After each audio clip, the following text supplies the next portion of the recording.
Ladies and gentlemen, we already got the fireworks coming from Stan. Welcome to episode 2 of Decrypted. Today, we're going to be jumping into finance, AI, and this thing that I know absolutely nothing about, but Sawyer will not stop talking about it, x402.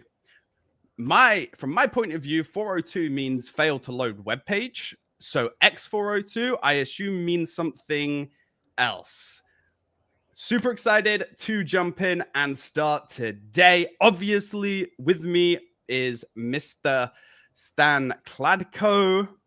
We have no Jack today. Jack is busy out in Korea for KBW, doing very, very important CEO meeting, recordings, interview things. None of us are jealous. I would love to go to Korea one time, but it's okay. I will stay in my basement looking semi-presentable to you kind folks. So to replace him, we have brought him out of his basement, Mr. Sawyer, also known as the Great Axios across the interwebs. Sawyer, who are you? Tell the people. Absolutely. Thanks for having me. If you don't know me, my name's Sawyer. You will often see me as Ben mentioned, as the Great Axios across various socials and communication channels. I run the Scale's developer success team and am one of the lead community developers in the Scale ecosystem. I've been building in the blockchain space for, I want to say, over 6.5 or close to 7 years now. It's been a while. I lost track of time like many people, but I've specifically been working in the Scale ecosystem for, I think, around 5 years now. And throughout that time, I've gotten to work with a lot of amazing developers and individuals, both within the Scale team, the foundation, as well as across many of the different projects. And so today I am here and excited to talk about some of the things that I'm personally really excited about. And I think I'm doing a pretty good job of getting other people excited about them, which is always a really good sign. So yeah, great to be here. Back to you, Ben. Thank you. He won't be here again. It's legit. We just needed someone to fill the seat for Jack. So, unless, I don't know, maybe the people like the Green Arrow showing up. Who knows? And obviously we have Mr. Stan Kladko. What's going on, Stan? How are you? Good week? Yeah, actually, Sawyer, he didn't mention this, but he has his own show. So we actually invited him. He has a great show together with Manel. They're talking about development on Scale. And I think some of you guys may actually listen to the show. Another thing I want to say is that about Korea. Jack called me yesterday from Korea. He was actually very excited. Lots of interesting things happening in Korea. It's Korea Blockchain Week. One interesting thing is that he was calling and talking about the Korean Blockchain Week, and there was this crazy taxi driver, constantly honking and trying to apparently get through the traffic jam. And which reminded me, I was also once at a conference in Korea, and there was also two really crazy taxi drivers. So from this, I think Korea has really, really crazy taxi drivers. So I'm actually happy I'm not in Korea. But today, actually, just to give some background, we're actually going to talk about x402. Yesterday, we had really heated discussion with Connor and with Sawyer about this subject. So I think we'll have lots of things to discuss during the show. Yeah, I've obviously had Sawyer babble at me on what x402 is. But I'm excited to get a bit more in depth on what it is and how it's gonna work. Sawyer only gives me 10 minutes of his time nowadays, so unfortunately, we didn't get to go into too much information about it. So very, very excited for us to actually go deeper, because I love to learn more, and I'm sure the peoples do too. Wow, we're in a nightclub. Let's go. I'm just trying for it. Great. So let's just do it. Let's kick it off. And guys, make sure you stick around for everything that we're going to be talking about. Make sure you're following both Scale, Fair, Sawyer, Stan, and myself if you want to see me. I kind of just post clips of Valorant. I don't do too much. But yeah, let's jump into it. Sawyer, what the hell is x402? I can't answer that yet. I have to start with a disclaimer, which is that Benjamin here is very funny and he's lying straight to you. I spend plenty of time with him, and I'll spend plenty of time with anybody who just comes and asks me. I think sometimes he forgets that I'm a human being, and well, you know, I'm not perfect, but it's okay. It's okay. Just kidding. Let's talk x402. So as everyone knows, I get like super passionate about random things because I'm a bit crazy. And that's okay. I'm very open to admitting that. What is x402? Very high level, and I think everyone kind of explains this slightly different. x402 utilizes basically digital currency and a traditional HTTP status code, which I'll talk more about momentarily on what that is.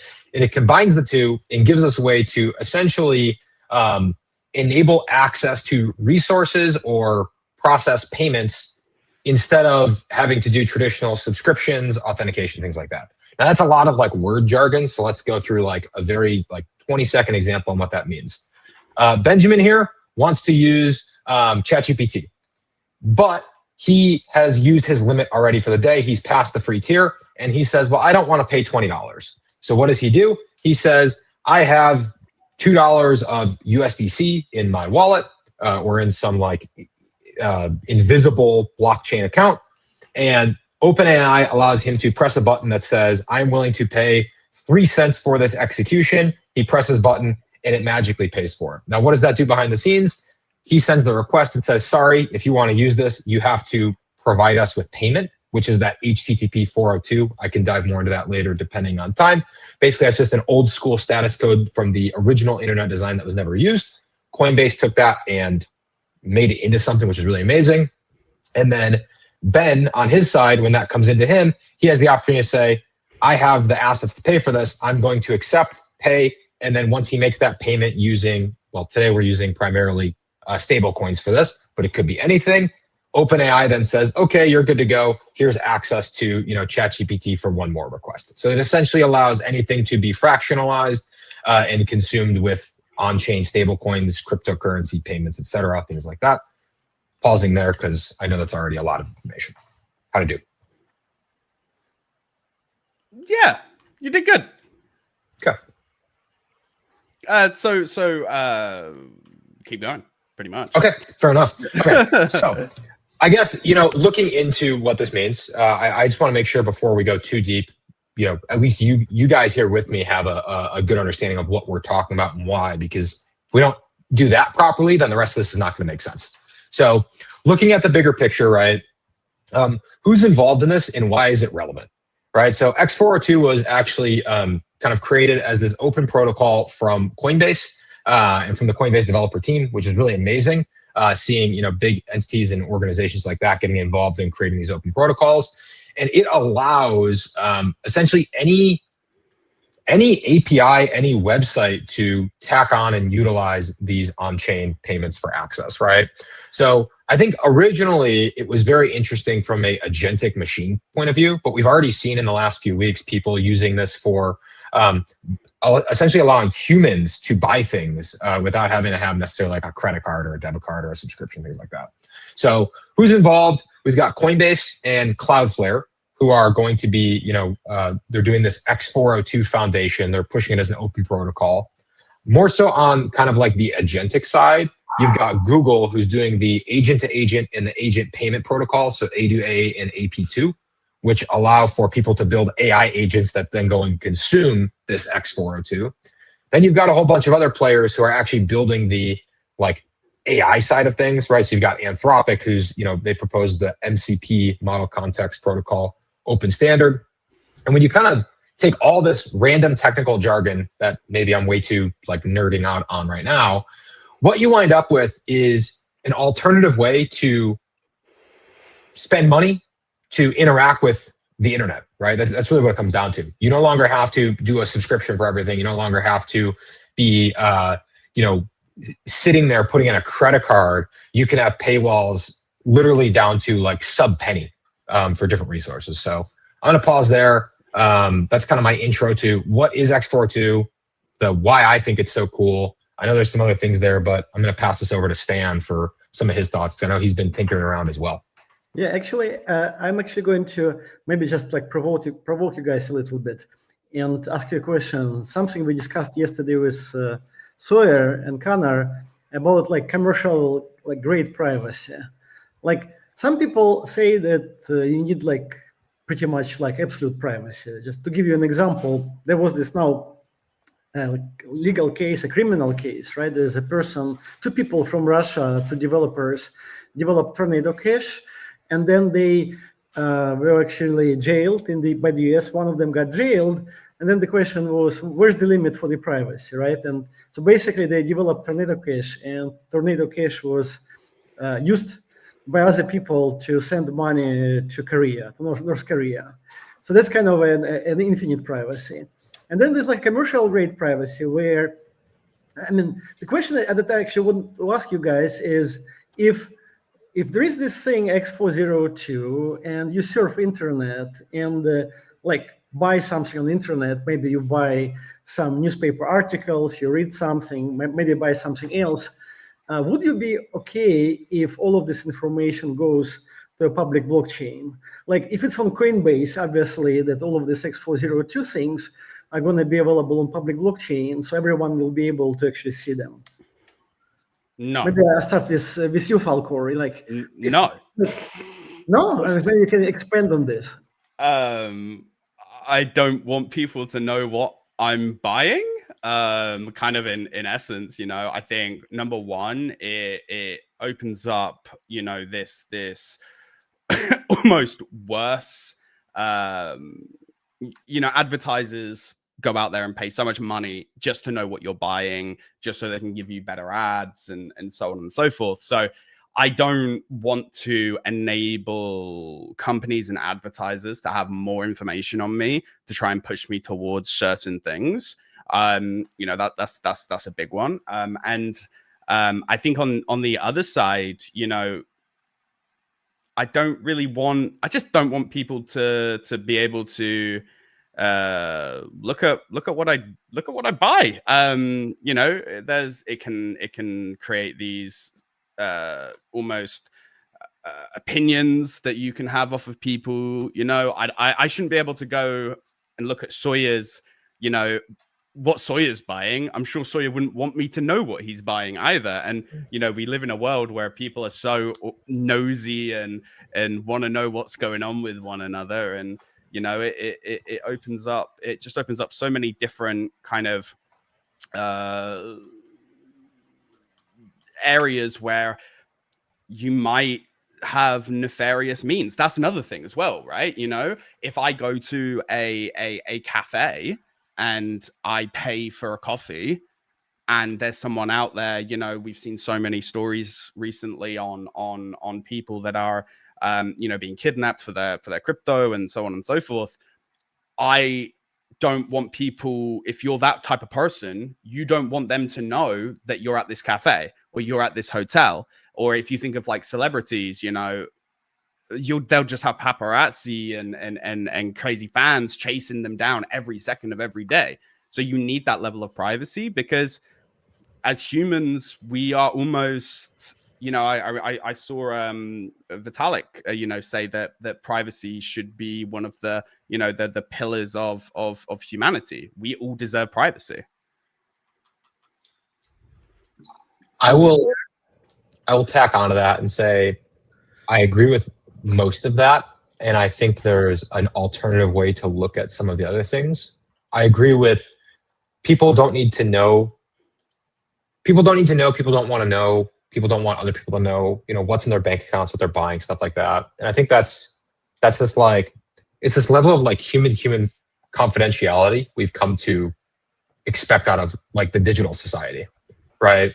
So I think I fully agree with that. And, you know, there's a lot of interesting parts around not just x402, but agentic consumption and digital consumption that is always changing, right? And so, we have protocols, fair and scale included, right? We're working on ways to make this where you have more of this confidentiality, you have more of this privacy, but, in the right way. Now, I think the flip side to something or to this whole thing is, one, as of today, x402 is purely a transfer of assets, right? Which is a good thing, because it doesn't mean that, Ben, if you are paying for, a pumpkin spice latte from Starbucks, right? It doesn't mean that the whole world knows that you're paying Starbucks, right? Or that you're at this location. All it means is that asset, of the equivalent of what, like 5.5 euros moved from, euro or Great British pounds, or I don't know what the exchange rate is for Great British pounds. I know kind of what it is for euro off the top of my head, but I assume it's similar, right? It's like 5 to 6 to 7 Great British pounds are being paid from A to B, right? And so I think in that case, I don't think that's necessarily a violation of privacy. I think the part where we actually have a potential violation, or maybe like something that people aren't comfortable with, is the movement of how the assets get to the wallet, right? Who knows how the assets get to the wallet and things like that. And so I say this because I think we need to bifurcate who we're comfortable with knowing. And what I mean by that is 99% of the people in the world that have some form of asset are using some form of delivery mechanism or storage mechanism that has oversight from a government entity. And that is something that society is generally comfortable with. Do we agree with it all the time? Not necessarily. But is it something that we need to fully get rid of? I don't think so. I think there's like this like cypherpunk vision that a lot of like the Ethereum OGs get into, where they're like, everything is like on chain. There is no banks. There's no like oversight. I think that's like very far leaning one way. I think what something like the x402 starts to help with is it allows people that are okay with, the L2 they're on, or the L1 they're on, or the encryption protocol they're on, having insight into their assets, who they are, right? Maybe you do have to KYC to use this thing. Maybe you do have to KYB or whatever it is. But once you're in that platform, you're giving some trust to that platform, and then you're protected from your peers. So I think there's like that dual level where people are more worried about their peers knowing, and their colleagues and their friends and their family knowing, than like being 100% private, if that makes sense. Last piece on that, these protocols do not require full public information, right? So these protocols require just basically a proof that it happened. And so what that means is right now, these are being done on public blockchains with public stablecoins, but there are 50 plus different teams that I'm aware of working on confidential payments, confidential stablecoins, private blockchains, fully encrypted blockchains, ZK proof blockchains with privacy. There's a lot of people working on this, and all we have to do is take what some of these people are doing and combine it back in. And I think we've then been able to solve part of this, like, how much do people know? Who am I comfortable sharing this information with? And to add to what you said, Sawyer, I think something that we discussed yesterday. Actually, pretty much we arrived at conclusion that what Coinbase is doing is great. They're doing a great standard, but it's not enough for adoption. I think the way they're designing it now, it's not usable by most people, because as you said, right? If you ask most people, like if I go to a store, I go to Starbucks and I buy like a cup of coffee, it's not like I don't really care if this information gets leaked. But if I go and I know that this information is 100% recorded, I probably wouldn't use this solution. So it's not like the information is like super valuable. I don't care if there's like a break-in and someone shows my Starbucks history for the last for my entire life. It's not like this. But if I know that this solution, all of the information is public, I'm probably not going to use it. So from this perspective, I think we have this notion of like reasonable privacy. And this is something where I would say we're not exactly on the same plate with Vitalik, because Vitalik says everything is to be private. People have a right for privacy. But then the question is, what's the definition of privacy? And so most people, when they say privacy, they mean this kind of normal life, reasonable definition, where your neighbors don't know what you do, but IRS, whatever tax agency, can always ask. And the police also probably have access to most of the information. When people say privacy, usually they just don't like other people looking at those things. And it's a huge thing. I think that's for us at scale and for us at Pair, how we develop a solution which people can actually use. Because I can claim, and maybe it's going to be a little bit of a kind of a strong statement, but Coinbase guys are great. They created a great solution. But I would say, and you guys may agree or disagree with me, but I think it's unusable in the current shape or form, because like when every transfer goes to the chain and then you get so much information on the chain, most people probably won't use it. So you do need to actually not the perfect privacy, but some kind of a reasonable privacy that people are expecting. And I think that's something that we need to add. That's actually a possibility for us at scale to add something reasonable to x402 to actually make it usable. Yeah, I agree. I think I've talked with Connor a lot about this, and I think he's got a nice term for it. And I may be butchering this a little bit, but I feel like he uses the phrase like commercial confidentiality, which is at like the business level, there's this like expectation of confidentiality.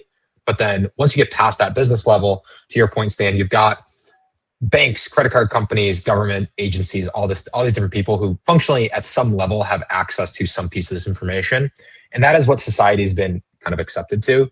Now, I will counter one thing that you say, and I agree to the long term, but I disagree with the current level of x402. And what I mean by that is I think the only issue that something like x402 faces today is, and this is, I think it actually goes back to public blockchain, just like limitation of who knows what balances, right? And what I mean by that is if everybody could see that I moved $5 or wallet A moved $5 to wallet B of USDC or USDT or whatever, I don't think that's the end of the world.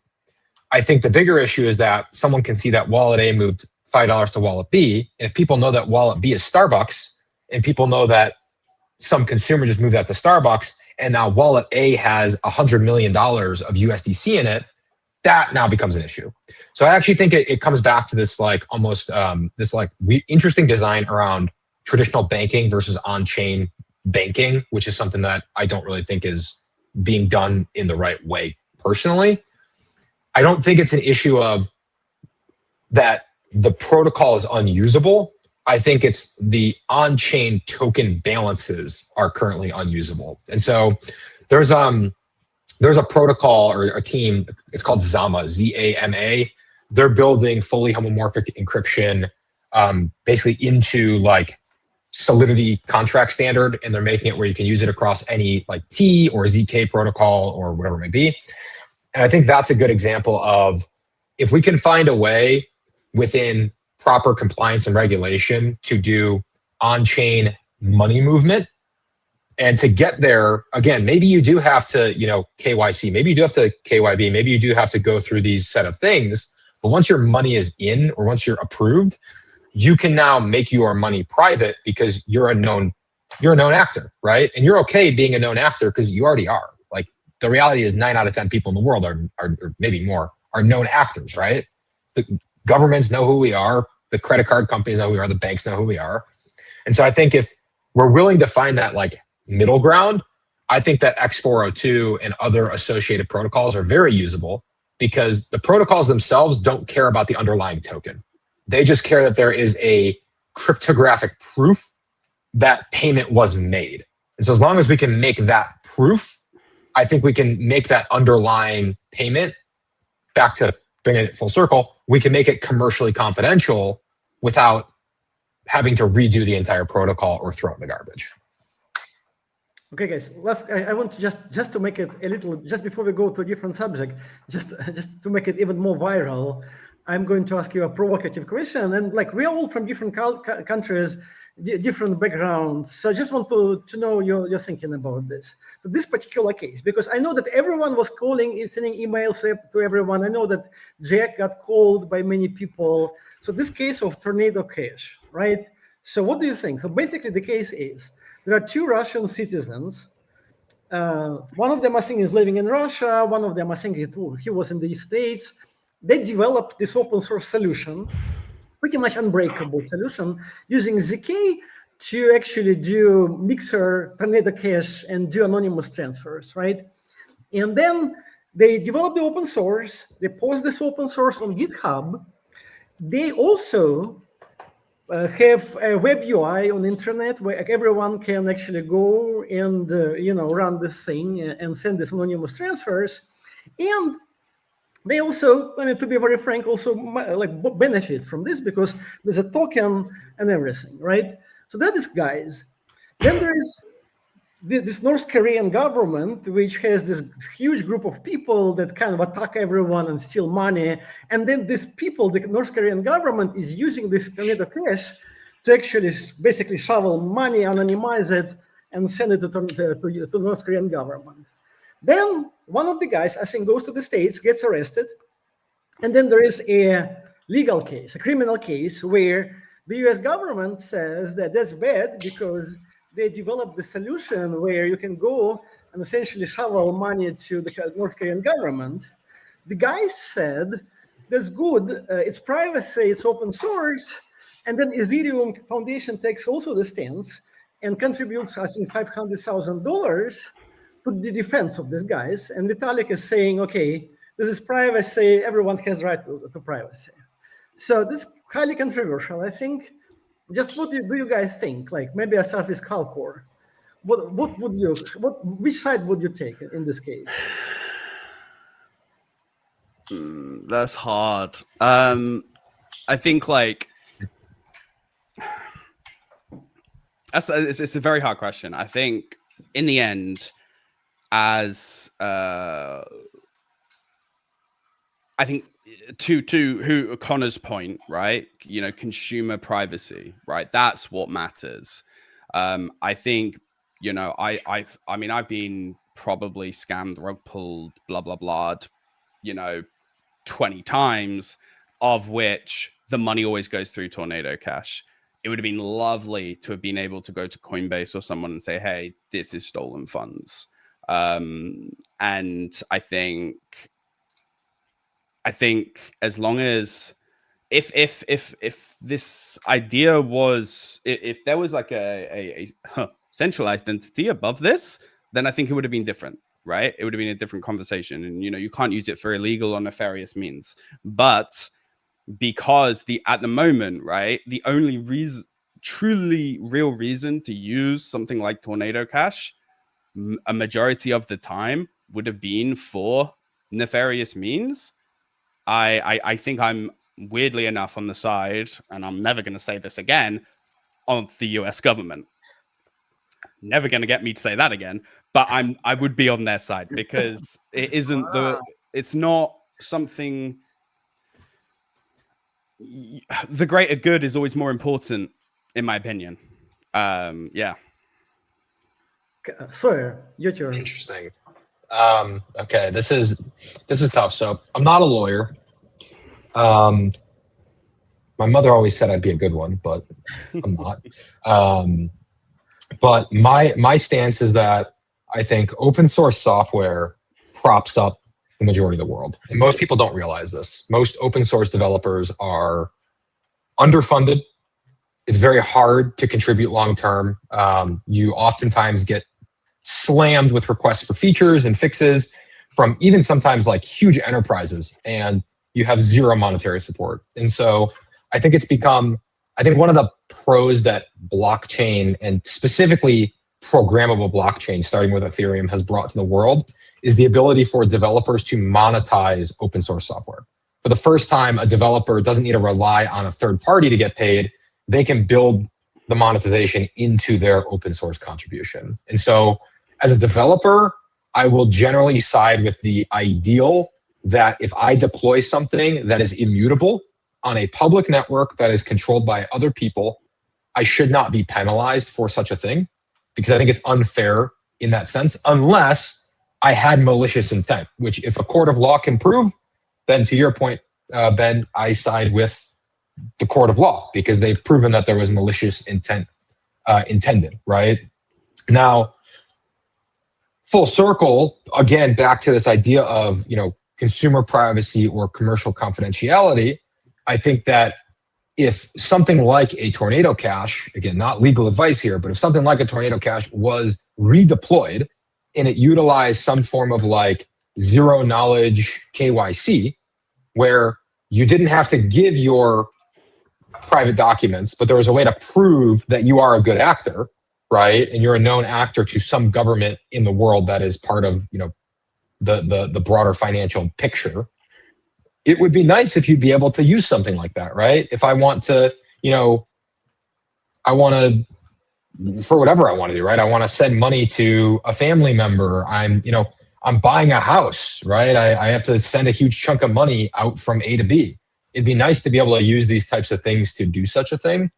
But in a way where you're not enabling necessarily like sanctioned actors.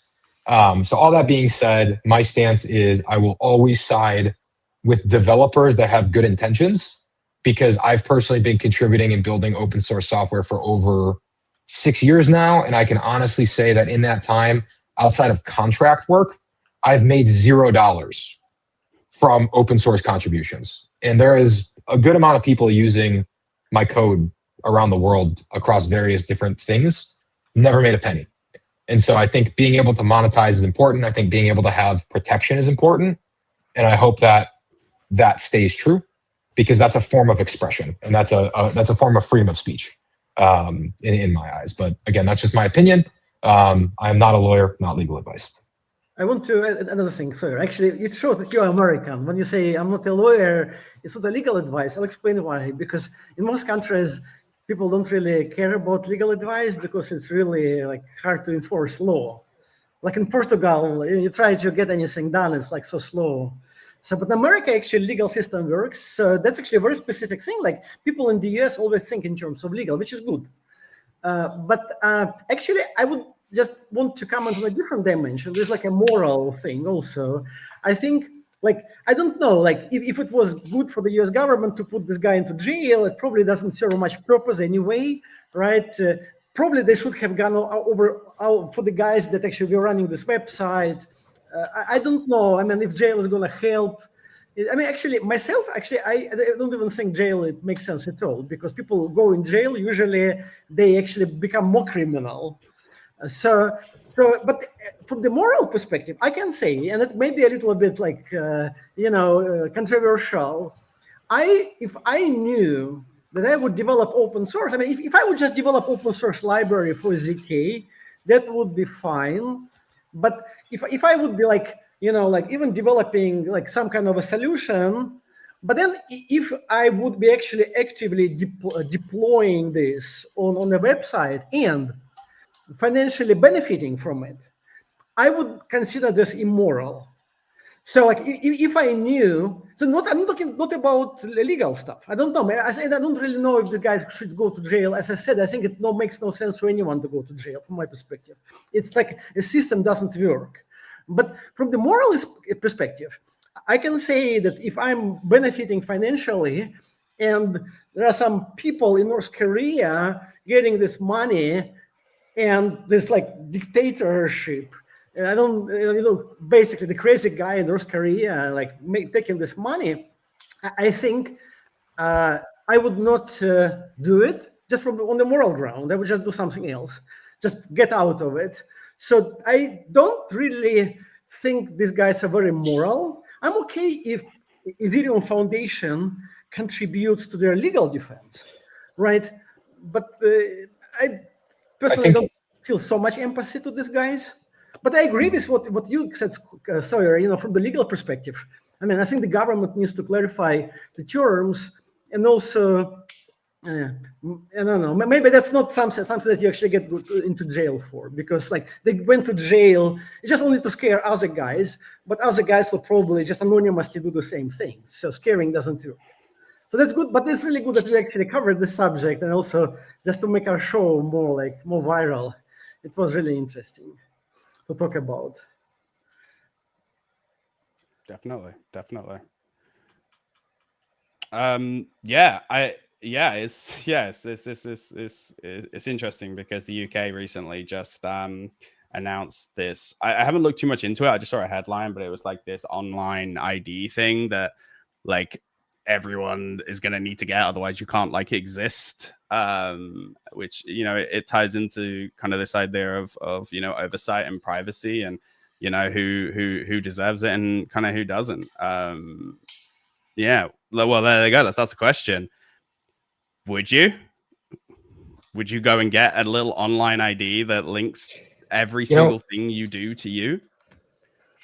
You know, I think on that front, something you should consider is there's actually multiple countries in the world that have already done this. I want to say, is it Romania? That has like I feel like it's Romania. If it's not, I'm sorry. But back 7 years ago, when I was building identity protocols, I did a lot of research into who was doing things like this. And one of the reasons that I was really interested is because I've always felt that access to information and government mechanics it's so hard. It's so slow, right? Like even voting is so hard and so painful and so slow. Why can't we use cryptography to make it digital? And like I said, I want to say it's Romania. I might be wrong, but there's multiple countries around the world that actually have digitized and do a lot using digital ledger technology and other online components. And we're also even seeing this in the US. Like you can now go and get your like your driver's license, your ID, you can put it on your phone and have it in like your Apple Wallet. And so I think if people are willing to put their eyeball into a random third party because someone says this is cool and you can make like $200, I feel like the average person will probably go to their government and get a digital ID because they're told to. I think, again, it comes back to what is the impact on your livelihood, and do you have to? And does it like if Starbucks has access to all your personal information, it's probably a no-go for me. But I already have given all my information to the government. You know, like I'm fine with that. So I'm willing to get a digital ID. I just don't want to give every single bit of my life to Starbucks or, you know, I don't know, StreamYard or Twitter, right? Although Twitter probably knows a lot about me because I've give them too much personal information. Twitter knows way too much about you. But that's beside the point. But what about you, Stan? Actually, I can give you. I mean, I think it's like depends on like whether the government is evil or not. I mean, there are some like really like again like viral, maybe like controversial thoughts. Like in the US, right? It's a very free country. Like I lived in the US for many years. They're really free, and people rights are defended. But the problem is that like you cannot like get a tourist visa to the US. Like people that live in Ukraine, they've never been to the US. They can all go to Europe, but they cannot go to the US because they go to the US and stay there, never come back. And in the US, there's no way to get people out.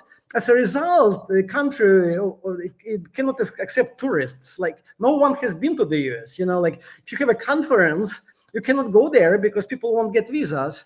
Like on the other hand, look at Dubai, right? Anyone can get into Dubai. And so many crypto people live in Dubai. You can be from a very poor country and like hardworking, and you get to Dubai and you work there and you make money. And then you send money to your family back. But Dubai has very strict rules, and everything is electronic, and there is like cards, whatever, and like computer systems. And if you do something bad, they get you out of Dubai. But the balance is that let you in, and you can work there, while the US is very free. But if a person from a poor country tries to get to the US, people like wait for 20 years. There are all of the things like, you know, like people cannot reunite their families and stuff. So I actually learned, because I lived in many countries, I learned to be a little bit like this, like irony about pretty much everything. I think if the dictatorship, if it's a North Korea is implementing digital ID, then it's definitely going to be bad because they're just going to torture more people, like, you know. But if the government is reasonably good, like in Dubai maybe, or like in some of the Scandinavian countries in Europe, you know, or in the US, I mean, if government is not actively doing very bad things, I think it is okay because ultimately it makes the system much more effective. Like if you have a camera, it helps you to fight crime. And then, if you don't put the camera, there will be crime. If you put the camera, right, then people will say it's violation of privacy. But then you can say, okay, but people that view this camera are good people.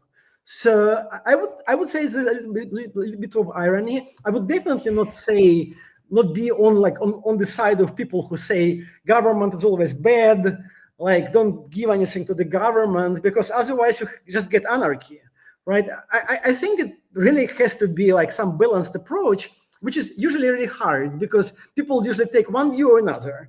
Either the government is good, super good, and you're North Korea, or the government is very bad and you are basically like libertarian in the US, somewhere in Texas, like, and police comes with you to you, but you have like a machine gun and like, like these cases in Texas, libertarians, people like living almost like in their own countries with weapons and everything. So I'm actually like the guy like somewhere in the middle, and usually it means that I am actually get like attacked from both sides because it's actually really hard to be in the middle. So I'm actually okay if it's the government is not doing bad things to me. It makes sense. Makes sense. Yeah. Yeah. Yeah. I like it. Like in the UK, you have you have like good government, the monarchy. I mean, the good thing about the UK is that you have the kind of nice, really like tradition, and the queen or the king is helping like to make the government nicer, supposedly. Yeah, it's interesting because like I've moved around a lot, right? So I lived in Dubai for 10 years, so I went through the entire kind of like process of living there and everything, and Singapore as well. If you ever want to like an insane like place to live, Singapore is amazing with the way that they just they keep all law and order, and everything's just amazing. It's crazy how great Singapore is, and similarly to the UAE as well. Just don't piss off any Emiratis, or you'll get in big trouble. What we'll do one day is we'll do a drinking episode one day, and we'll get me drunk. And I will explain how I was once followed and chased down by the black police at school for there was something with a princess. We'll talk, like I said, we'll get me drunk and we can talk about it. Luckily I don't, I can talk about it. I don't live there anymore. So, but I think it's a cool thing with everything, and how we, I think x402 is gonna open up a lot of potential opportunities. Finance is cool. Blockchain finance is cooler. So actually one really quick thing, and I think Sawyer can also talk about this. I mean, this is all fun, but actually we are really investing a lot of time and resources at scale into x402. So we started to develop our own x402 implementation, which we hopefully going to be really fast and high performance. And so far we have different ideas which blockchains this implementation will use. But definitely it'll be able to use Scale. I think we'll definitely also support Coinbase because it's like the big thing. But in general, probably makes sense to make it neutral and support many blockchains. But one thing which you're kind of thinking about, just to talk a little bit about more serious things, is that privacy is the key. So what we can contribute from the point of view of Scale and Fair is this kind of a commercial grade reasonable privacy. How we take 402 and that reasonable privacy to it, so people don't get pissed, so people actually expect reasonable things and they get their expectations. But we're super excited about 402. I think personally, it's really like every market cycle has like starts with some type of a hype, and so far there was not so much of a tech, right, in the market. There was like stable coins, but stable coins is not really high technology, right? But I think Hex 402 could be actually the real like technological driver for the next market cycle, and we're actually super excited. So the reason we actually have the show not only to have fun, but also explain to our community that we are going to study x402 a lot. It's not, it's deficient, we think. It's great implementation, but it's deficient from the point of view of privacy. And I think what we're going to do is to make sure the privacy is there. Yeah, definitely. I think just really quick to close that out, and then we can move on to the next topic, is our ability to contribute is also really, I think there's a huge lack of understanding of efficient block space. So there is functionally a surplus of block space today, but 95% of block space is unusable. As soon as you start to do something on it, it gets way too expensive, it's not stable, and you wind up in the same position you are in Web 2. Like, I could pay 3% and 30 cents to Stripe. I could pay a variable blockchain fee to Solana, Base, Ethereum, Arbitrum, etc., or I could have a flat fee using a scale chain. And so historically, we've always sold this concept that scale is zero gas fee and gasless. And that is still true today. We have that technology, but more importantly, whether you have a gas token or not, it's the ability to be stable. That is what the world needs for proper adoption if you actually want to grow. If you go look at Base right now, again, I'm not hating on them in any way. I love their contribution to this. The majority of x402 is being done with USDC right now because of a specific implementation of Solidity design, which I'm happy to talk about in a separate time because there's a lot about what I've contributed to in the last couple of weeks around this. But the majority of payments are happening on Base with USDC. The average payment for x402 right now is 1 penny. The average gas fee on Base for that is upwards of 35%. I don't care that Coinbase or Base is subsidizing USDC. I don't think they'll be able to do that necessarily forever, or that they'll want to, because at some point they will have to start to compress their margin in order to make more money, because that's what happens when you're backed by a publicly traded company, unless they split off in some way, shape, or form. But the thing that we have is right now you can get 40% cheaper just by using a scale chain, and you can get infinite amount. So if you didn't see it, Cloudflare yesterday announced that they're going to be launching their own stablecoin. If you don't know who Cloudflare is, they run like 20, 30, 40, I don't even know, percentage of the internet traffic. It's a pretty absurd amount. They're going to launch a stablecoin for many reasons. That's a different topic we can talk about another day. But the reality is they can't do it all on Base. They can't do it all on Ethereum. They can't do it all on 100 blockchains. If you're going to do this level of micro payment or large payment or world collaboration of on-chain finance, you are going to need 1 million blockchains, and they're going to need embedded commercial privacy. Scale chains, fair, proof of encryption with byte protocol, you do the math. My guy just came out with the hardest sell of all time, and I respect it. Playing. That's why you asked me to come on, is it not? Yeah, sure. Sure, why not? I think we got like, because there is a world in which, we get to a point where, you're selling like $200 a month for a chain, which in itself is kind of like, it could be your business hub, right? It could deal with your payments, with file storage. It could deal with all of your customer information, things like that, keeping it fully encrypted on Byte. You could have a scale chain that does absolutely everything. And then, let's think a perfect world here, right? You have, let's just say, a Bank of America hub, right? Which then goes out and then sells these smaller kind of business chains, which then all feeds back in. And then you have that oversight that we were talking about previously. Exactly. It really comes down to, I believe in a world where businesses, governments, government entities, even individual people are going to buy their own blockchain. But the problem is L2s cost a lot of money to run. And if you don't have enough payment coming in, enough transaction, they're unprofitable. Scale is the only network that has economics that actually get better as you get bigger. The only L2s that are functionally profitable right now are pretty much like Base and Arbitrum. Everyone else is, maybe Optimism, pretty much everyone else is losing money. There might be a few more that I missed, but that's where there's two things that we have. We have good economics, but we also are programmable. So L2s require a significant amount of setup.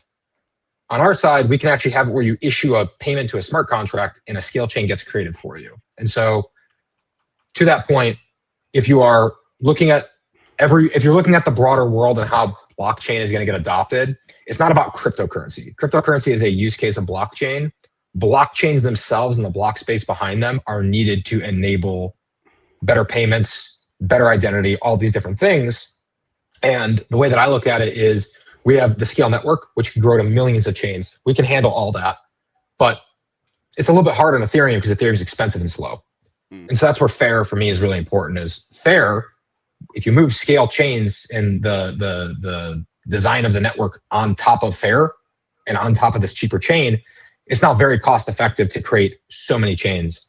And so, again, right now I think we're in that nice position of something like an x402 really shows why scale is so important to the world and why the innovations around Byte and FAIR are so important, because we need that privacy, we need that commercial privacy, but we also need the ability to grow in block space without being penalized and having it become more expensive. We actually need to get cheaper and make more money via growth of volume. I like it. It's great. Whenever we do these shows, so like last week, I had 3 topics to talk about. We only got through 2. So this week we said, let's just do 2 topics and then we can get through them all. But we have 8 minutes left and I don't think we're going to get through the last topic slightly. We yap. We're yappers. So what we'll do is we'll save perpetuals and things like that for next week. And what we'll do for the last couple of minutes is say, let's just do an open question here, right? So real world use cases, mass adoption for x402. Okay. I look at my bank statement. What am I seeing? How is this going to benefit me as a consumer, as a customer, to be on board and to be excited for x402? For sure. I can kick things off. I think that the integration of x402 into the broader world is going to be a lot of invisible integration. I think it's on the businesses to integrate it. I don't think it's on the consumers to adopt it directly. I think we need invisible wallets. We need confidential payments that are within reasonable regulation and compliance. And then I think ultimately what it looks like for you is I think it gives you more flexibility with your money, and it allows you to access resources that traditionally you do not. So I'll rip out 3 rapid fire examples in case they seem interesting. The easiest one, anybody ever go to read an article and it's from a big news corporation like Wall Street Journal, New York Times, Bloomberg, and you start to scroll and it pops this thing up that says, hey, please pay $1 per month so you can read this article. And you're like, I just wanted to read one article. I don't want to subscribe to your thing. Well, now instead of paying $1 a month or $12 a year or whatever it is, now they can charge like 5 or 10 cents for the article. And I can just like use my Face ID or my fingerprint to use my stable coin behind the scenes to pay. And joke's on them. They will, if they don't do that, they're losing money, because I'm the type of person where I'm not willing to pay $1 to read infinite articles, but I'm willing to pay like 20 cents to read one article because I really want to read that article. I think a lot of people in the world are too. I call it fractionalized commerce, right? Take what you have and shrink it. Same thing goes for pretty much all subscriptions, right? Don't want to subscribe to Netflix? Buy a series, right? Don't want to subscribe to ChatGPT or Gemini or whatever it is? Pay per request, right? Pay per inference, whatever it is with AI. Even going all the way down to like shopping on Amazon or, Temu, if you're in a country that is Temu heavy, whatever it is, right? Like just looking at all these things, what it comes down to is the way we shop is so unique. Right now, it's very common. People shop on Amazon, they buy all these things. But then if you look at your credit card statement, you don't get one charge from Amazon. You get a charge individually, right? And so it'd be a lot faster if I'm going shopping on Amazon and it was just like, oh, I want to buy this, press buy now. And instead of popping up the same stuff every time, it's just like, hey, Face ID, touch print, whatever. And then the x402 handles authorization. It could potentially pass on my shipping information, whatever it is. So I think for me, wrapping all that up in like 2 sentences, x402 and payments from a adoption standpoint allows for simplicity of commerce and allows for better access for people that don't have the money or the means to subscribe to everything in the world. Subscription culture is overkill right now. We need to tame it. And I think x402 can help tame it. And I think businesses will actually make more money than not. So I'm going to pause there. I like it. Stan? Anything? Yeah, actually, anything I'm going to describe just one interesting case. Yesterday night, I was staying too late. Actually, I went to sleep really late yesterday because I was first coding 402. Then I was reading about 402. And then I was sending to Sawyer and Connor and some other people like links. So one of the things which really excited me yesterday was that I read about this stuff from Cloudflare. Basically, you have this huge problem now. Like people before AI, before ChatGPT, people used to make living by publishing some helpful articles on internet, right? Like how to do this, how to do that, how to cook this food, how repair this machine, whatever. And there was this thing, Google AdWords. Basically, you publish useful information and then you get paid a little bit. And literally like millions of people depended on this information. And the information is needed, right? Really. So that was a pretty good thing. But now ChatGPT is basically like sucking in all of this information. So if you want to know how to repair your like microwave, you don't search Google anymore. You don't read the blog.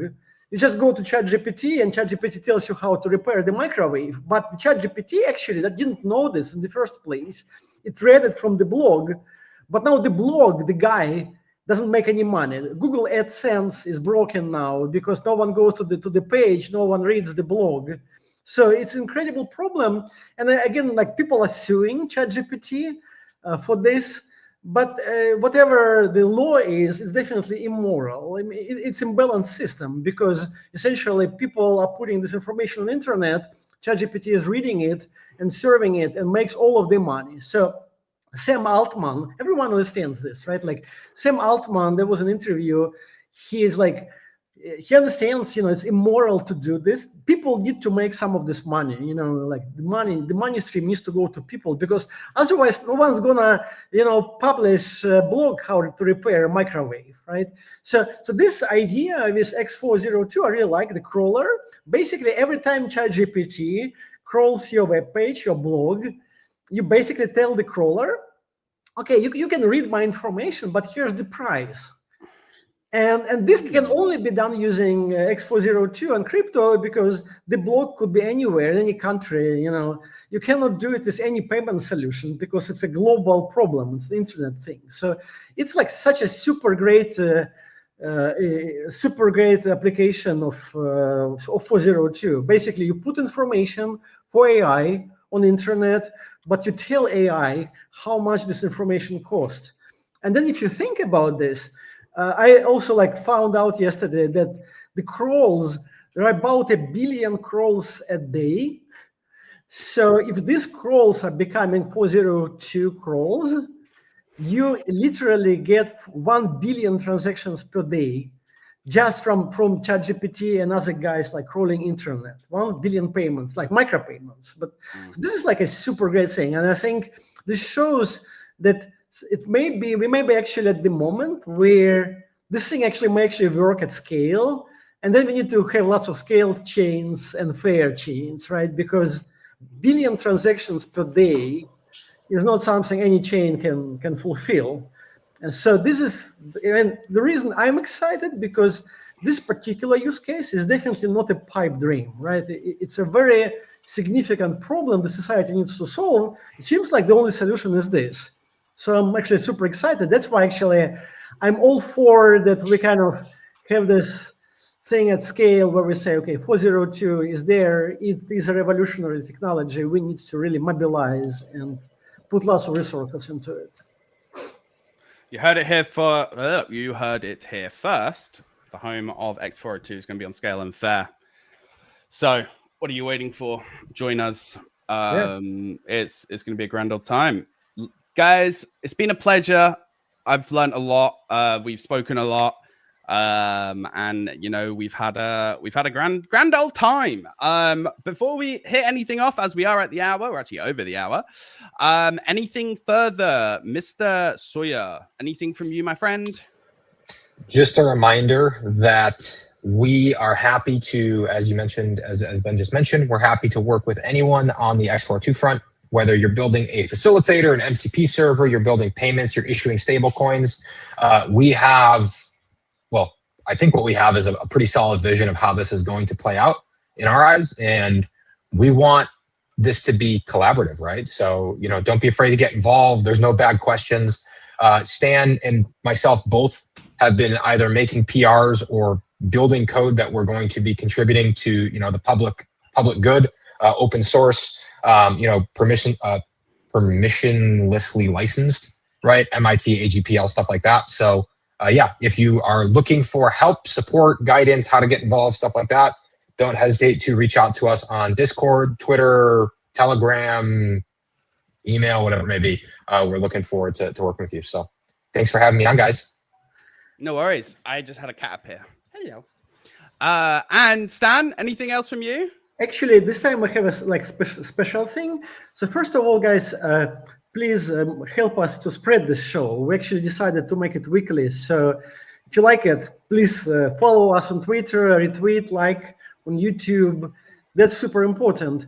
And then we also try, actually, most of our people, I think, are on Twitter, but we have a stream on YouTube. And the great thing about YouTube, people can comment and ask questions. So next show, we're going to try reading these questions and people's feedback real time. So if you're watching next show, you want to say something, please go to YouTube. I think on YouTube it's the easiest for people to live comment. But in general, please tweet about the show. Please follow it. Just help us spread it out.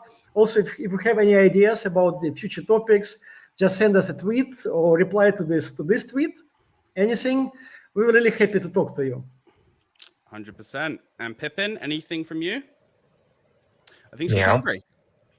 And nothing from me. Just make sure you guys are staying up to date with everything Fair and Scale. You know, we're always innovating. We're always coming up with some new wacky, crazy ideas, and we're having a grand old time doing it. So, guys, be on the lookout for some cool stuff coming. And in the meantime, make sure you are following the two smart people right there. It's been a pleasure, and we will see you guys all again next week on Wednesday. This is just a one-off because of Jack. So if you guys are upset that it's on Friday, go and at Jack and yell at him. It's his fault. I can't do it. Hey, guys. He's the CEO. Cheers, everybody. Have a good one. Bye-bye.